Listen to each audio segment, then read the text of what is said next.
La última vez dejé la historia cuando descubrimos que Melissa Baltimore intentaba realizar un ritual para revivir a alguien relacionado con el faro. Parecía obvio cuál debía ser nuestro próximo destino. Mientras Holly seguía investigando la mansión, Cornelius y yo regresamos al motel para hablar de nuevo con Mario, el nieto de la dueña del motel. Allí nos contó algo que explicaba parte del odio que el pueblo sentía hacia Jeremiah.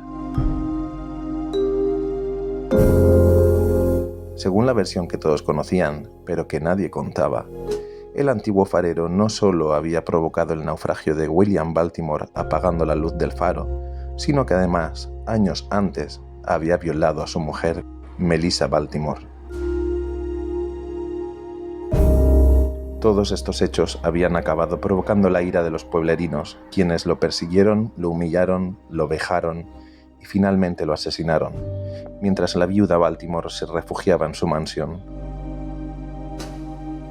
Mario no parecía demasiado convencido de aquella historia, pero en Ashcliff nadie se atrevía a discutirla abiertamente.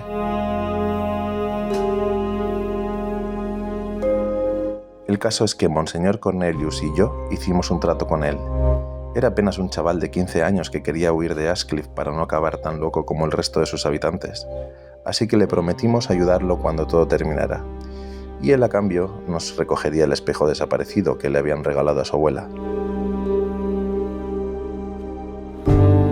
Estábamos hablando con él cuando nos pareció ver, por el rabillo del ojo, un leve brillo en la distancia proveniente del faro, otra señal de que teníamos que ir hacia allá. De camino nos reencontramos con Holly, que para nuestra tranquilidad estaba en perfecto estado, pero que nos narró todo lo que había presenciado mientras nosotros huíamos.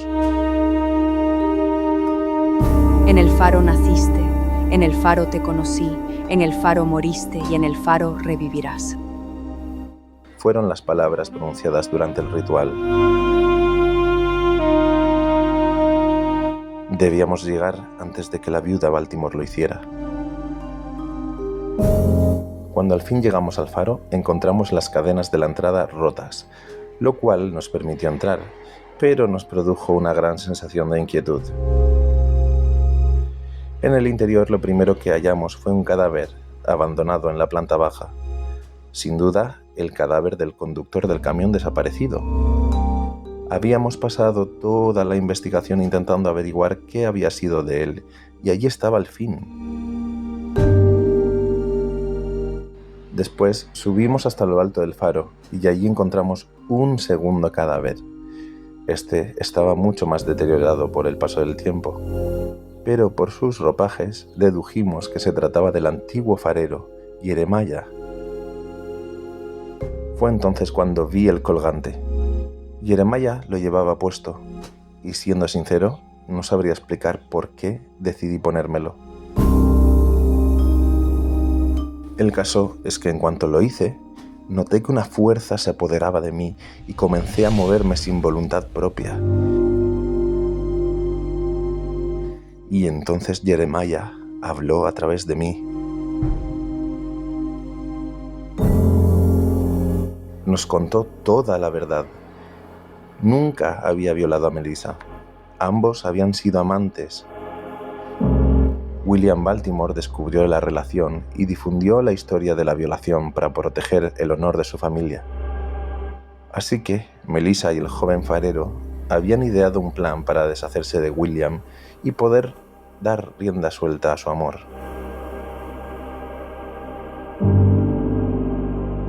Apagando el faro, provocaron aquel accidente de barco que acabó con su vida, pero no fueron capaces de predecir la ira que iba a resurgir en los corazones de todo un pueblo y que iba a significar el fin del farero.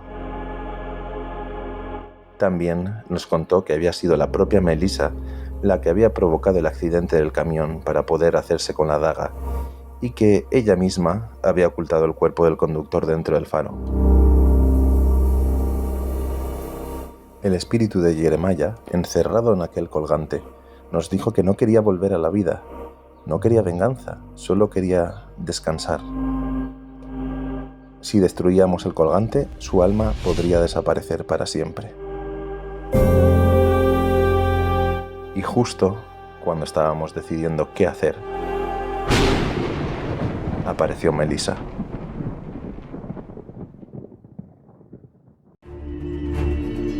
Intentamos utilizar el colgante como amenaza.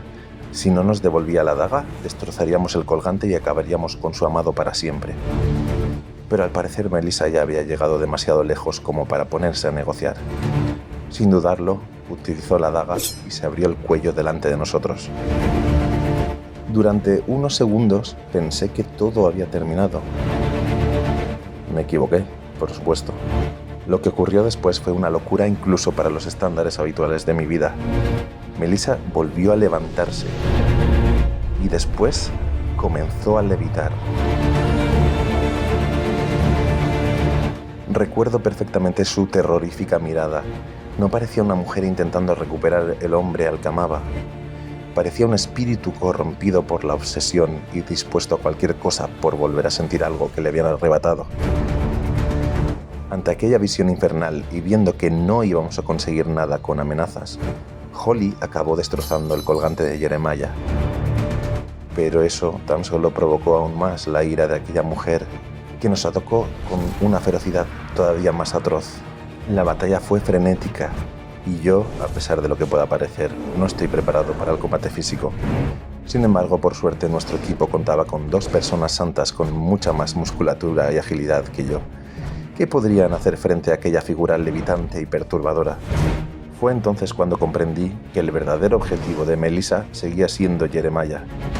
Si quería devolverlo a la vida, necesitaba su cuerpo. Así que hice lo único que se me ocurrió en aquel momento. Corrí hacia lo alto del faro, rocié el cadáver con alcohol y utilicé mi mechero para prenderle fuego. La reacción fue inmediata. Gritando desesperadamente, Melissa perdió el control por completo y dirigió toda su ira hacia mí. Solo recuerdo su forma volando en mi dirección, seguido de una sensación de caída. Y al instante siguiente estaba en la base de las escaleras, con múltiples contusiones, y el pie desencajado y hecho trizas. Mientras yo intentaba seguir consciente, Holly y Cornelius se encargaron de lo que quedaba. No recuerdo todos los detalles del combate, solo recuerdo golpes, gritos y la sensación de que aquel lugar llevaba años esperando que alguien pusiera fin a toda aquella locura. Melissa ya no oponía tanta resistencia, así que finalmente cayó.